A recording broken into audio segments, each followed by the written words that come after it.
Open source learning management systems.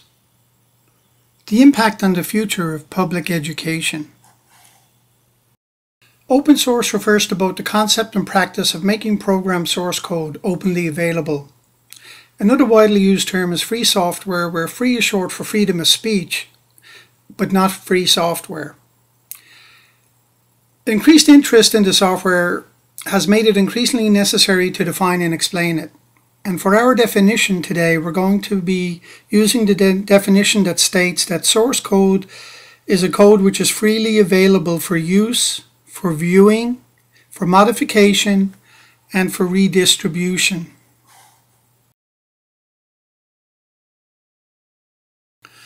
The development of three operating systems, Unix, GNU, and Linux, formed the foundation of the open source movement.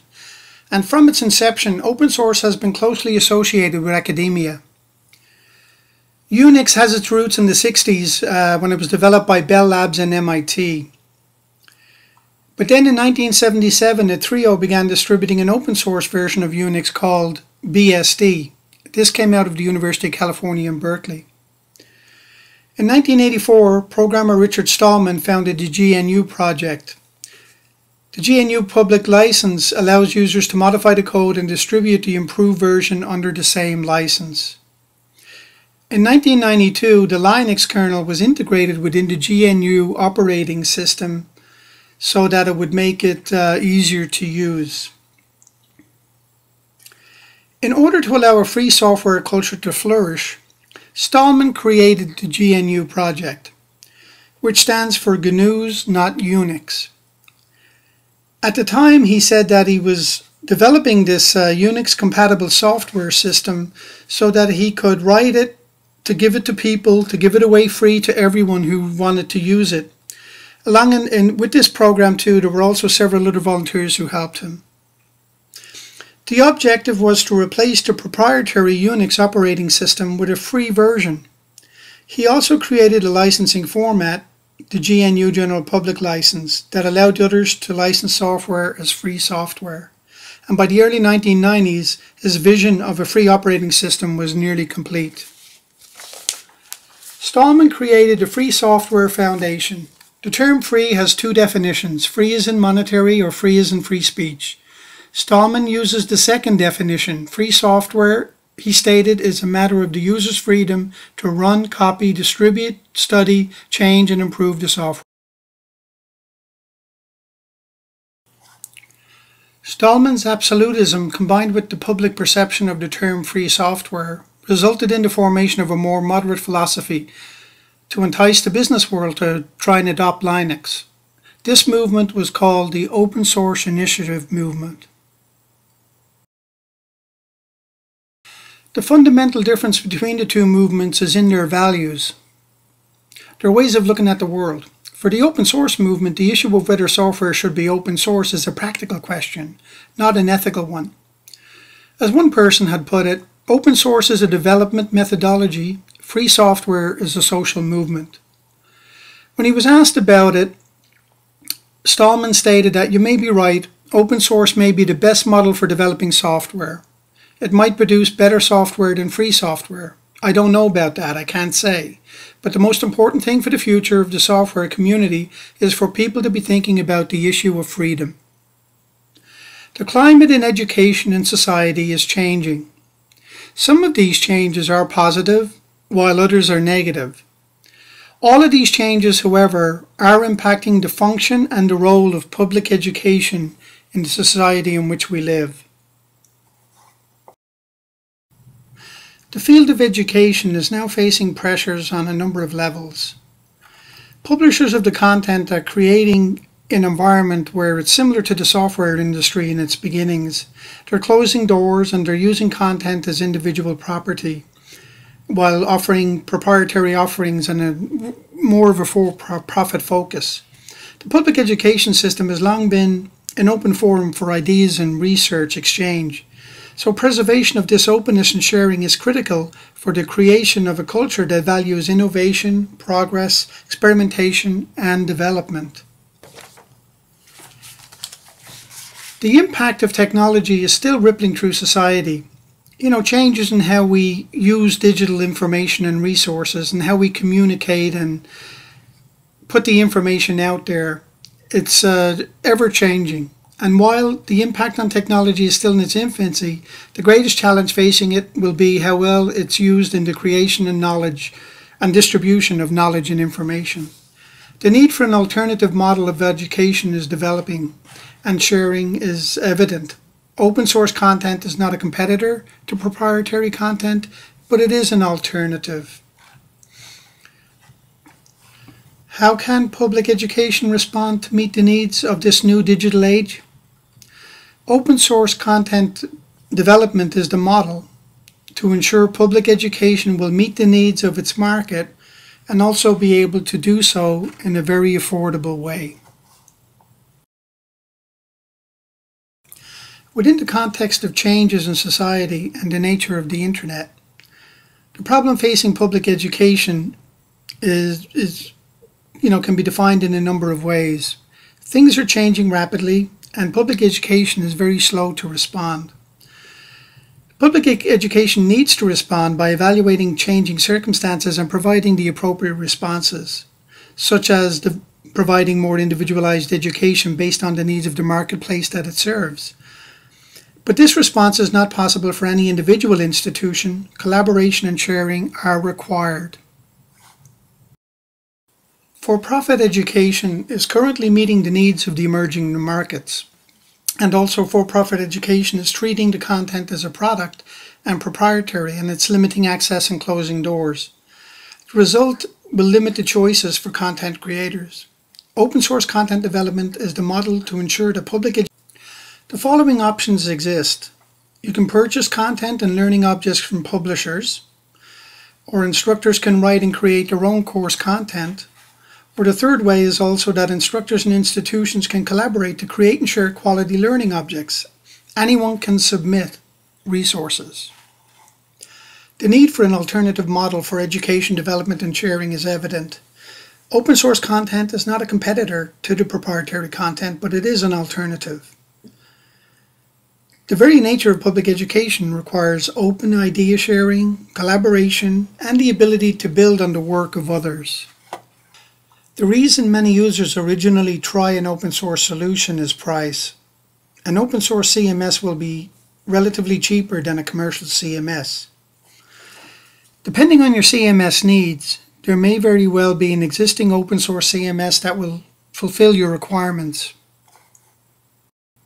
Another aspect of the impact of the open source movement on education is the rapid proliferation of open source learning management system tools and other learning applications. LMS tools are used mostly to create and manage learning content on the web. Some of the most widely used LMS tools are briefly described. Probably the most popular LMS is the LMS Moodle. It's downloaded about 500 times a day. There's 40,146 currently active sites, and they are in 209 countries. There's over 1 million courses and a learning community of 10 million people. Moodle can be downloaded to any computer and used to support a single instructor or a system of thousands of students. It's licensed by the Open Source Initiative under a general public license. Moodle emphasizes making students a contributing factor in their learning, and it features active participation from students. Another LMS that's currently in use is the Sakai project. It's adopted by many reputable universities worldwide. The developers call it a collaboration and learning environment for education, and it's built and it's maintained by the community in the Sakai community. And the core software, Dokios, is a web-based application developed on free technologies. It can be found in 30 languages and more than 1,000 organizations. It was implemented at Ghent University, and more than 28,000 users and 3,600 courses are available. 8Tutor, which is another LMS, has more than 17,000 registered installations worldwide. It was founded at the Resource Center at the University of Toronto. The different feature modules are available as are third-party plugins for this system. Lastly, another LMS that is currently available and in high use is Claraline. It's available in 35 languages and has users in more than 101 countries, with 1,617 organizations currently using the system. There's no question that the open source community is a passionate one, and one with significant influence on technology directions and options. Since its emergence, open source has embodied the spirit of defiance and contention as a way of pushing the movement in as many worthwhile directions forward at once. Education in a digital age is a relatively new phenomenon that has really transformed the education establishment. Corporations and academic institutions have joined forces to try and explore the potential for this through virtual universities, online courses, education portals, and courseware. Another option to education is the ability to adopt a collaborative model of open source software development, which will enable educational institutions to pool their financial and technical resources. As educational administrators strive to strike a balance between resources and requirements, open source e-learning software has emerged as a viable solution. Some of the advantages are that there's the absence of a licensing fee. There's flexibility, service continuity, continuous improvement because programmers from different institutions and organizations contribute freely to the projects. And some countries give tax benefits. Some governments have implemented tax exemption policies to boost these projects.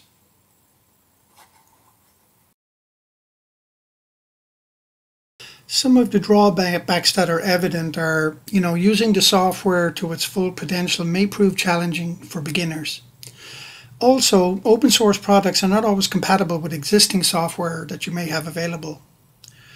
There are also no guarantees that a project will reach completion and deliver the desired results. And of course, a lack of resources or funding can derail the project. But another thing to watch out for is that if a process is used in an open source project that has already been patented, there's always the danger that the group can be charged with patent infringement.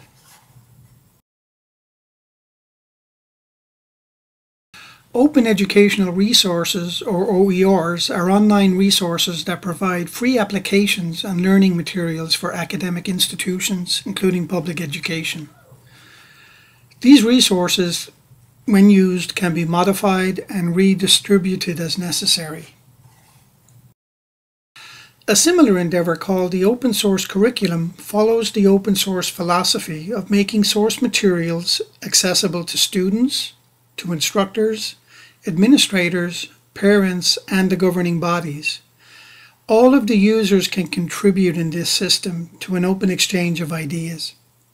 The use of open source has enabled educators and institutions to create courses easily available to the global educational community. Many people believe that this e-learning in education has loosened the bureaucratic framework of traditional learning. The commercial model of education has made education more learner-oriented, with courses structured according to what learners need or want. And this has led to the decentralization of education. In the future, market demand will foster the emergence of numerous courses and modules not available in the traditional learning framework. What is the future of open source software in education? Open source and digital education and learning, both separately and together, aim to reach everyone. And although both movements have gained considerable maturity, a need for greater coordination exists. They have a long way to go before they enter the mainstream, but together they have the great potential to change forever the face of education. And one of the next major steps for public education will be to jump onto the bandwagon and embrace this new age of technology.